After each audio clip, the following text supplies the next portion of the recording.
The psychiatric terrorism that I'm writing about is so complicated, and that's the problem.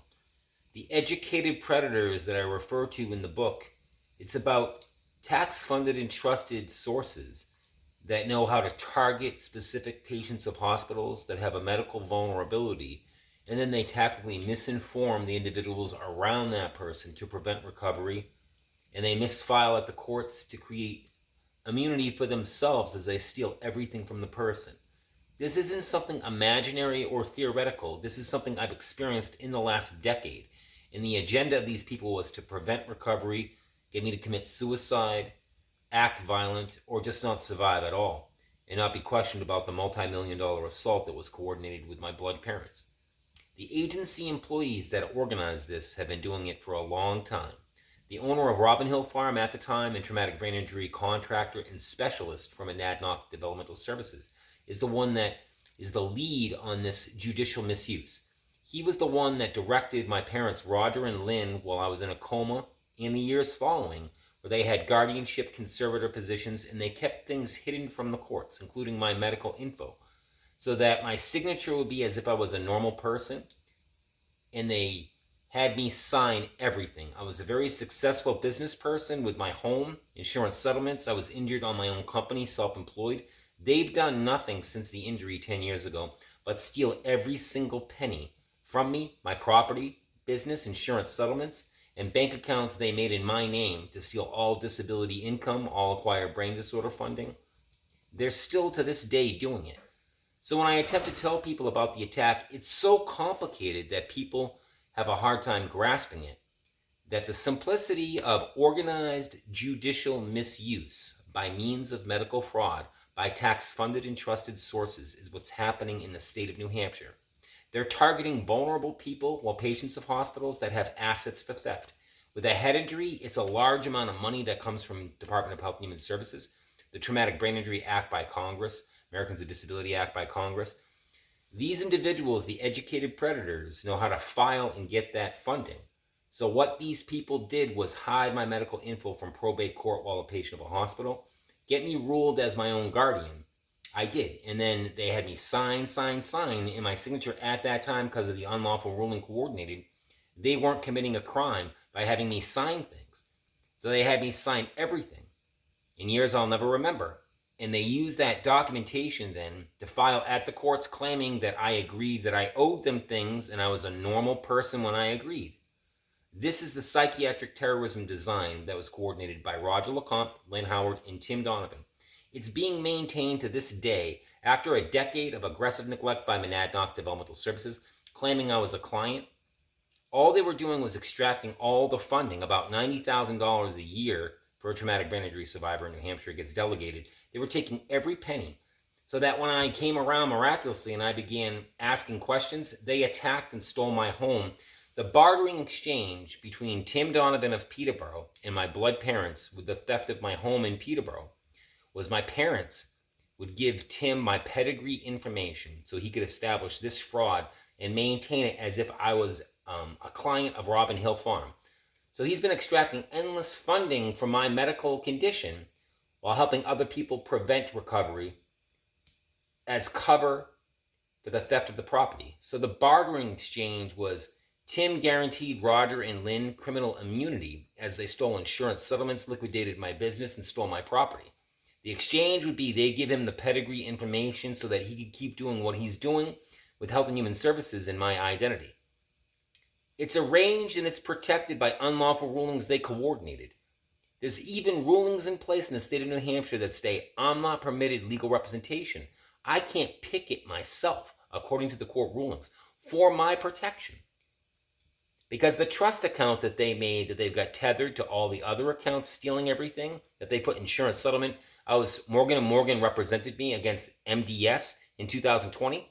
There was a settlement, but that was when MDS suddenly had an emergency guardian put on me, all through paperwork with the courts with fraud, to suddenly now have a guardian on me after having me released from the hospital, entirely vulnerable in years I won't remember, on paper as my own guardian. Once they got everything signed and I wasn't breaking down, they did an emergency guardianship. They then had the guardians put on me to finalize the settlement with Morgan & Morgan, make trust accounts, and get additional court rulings so that I'm not permitted access to any of it without their permission. Even after having them removed by the court, there's no longer any guardian over me that I'm aware of, but I'm understanding that the administrative rope-a-dope and the psychiatric terrorism methodology, they're preventing people that are vulnerable from getting what they need, and they're preventing the courts from knowing the truth about their medical condition that's being concealed. They hide the medical condition from the courts, but they use the information to get funding, and then misuse of the courts gives them criminal immunity as they destroy people's lives for theft of federal funding. So when I attempt to explain to people what's going on, it's too complicated, and I understand. I really do. That's why this has been an organized criminal outfit in southern New Hampshire that my parents were entwined with. I had no idea. But as soon as I was the patient of a hospital, they teamed up with the individuals in Peterborough connected to Department of Health and Human Services, and the whole entourage is operated through Monadnock Developmental Services, protecting them as they misuse the courts and they arrange bank accounts to steal from Health and Human Services using my medical identity. I still don't know what to do. A decade later, no matter how much I tell the public, I tell law enforcement, the court rulings in place protect the people that keep on taking and stealing. So that's why educated predators is the key. They weren't just randomly doing this. This is a format that was shown to my blood parents by Tim Donovan, the traumatic brain injury expert, and then his friend Jolene Rogers, who became a LADAC. These three groups of people in reality, Roger and Lynn are a group, my blood parents, Jolene and Tim another, my brother Ryan and this woman Tanya the third. I believe that Roger, Lynn, and Tim successfully manipulated Jolene, Ryan, and Tanya to work with them, believing no possible recovery was going to happen because historically it never has before, not from an injury that severe. So they were manipulated at first with the same fraud the courts were manipulated with, that I wasn't going to recover and I'd always be like that. So they, I think, were assisting at first, and when they realized it was fraud, they were under the blackmail thumb of Roger, Lynn, and Tim, and that's why they went silent and scattered.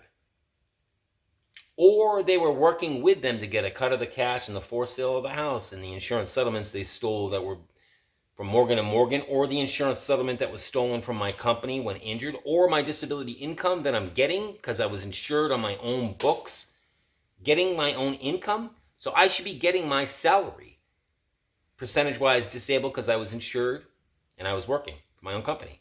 They're stealing that on top of the business they liquidated, on top of my 3-bedroom home, 67 Summer Street in Peterborough, on top of the Morgan & Morgan settlement as I was suing Monadnock Developmental Services for providing no disability modifications to my home and ultimately causing the permanent physical disability that was not supposed to happen. MDS caused this physical disability, attempting to prevent recovery altogether, get a psychological breakdown, and the assistance of Roger LeComplin Howard and Tim Donovan with this multi-million-dollar assault. This is factual. So the psychiatric terrorism that I'm publishing is how they've revealed the depth they go to. Individuals in New Hampshire keep protecting each other, and so it makes it impossible for a disabled person to protect themselves. Once they're under attack by agency employees misusing the courts, they have no hope. Modern-day slavery sums it up like psychiatric terrorism points it out. So I'm going to continue doing what I'm doing, but I have no human rights. I have no access to my bank account. Someone's stealing my disability income. My insurance settlements were stolen. My 3-bedroom home was stolen. Yesterday, I was unlawfully evicted from HUD housing in my wheelchair, like I was evicted from my home, 67 Summer Street, in my wheelchair. The way these people are misusing the courts, it's then directing law enforcement to follow unlawful rulings, and they don't have a choice but to follow a ruling. So it creates psychological violence and trauma of the people being targeted. Well, the police themselves aren't doing anything wrong. They're following orders like they're supposed to, but the orders that they're being given are by educated predators misusing the courts. So this format of terrorism is happening in New Hampshire by tax-funded and trusted sources, and they've documented it thoroughly with non-stop aggressive attacks for the last decade. And only by the grace of God am I alive and able to talk about it.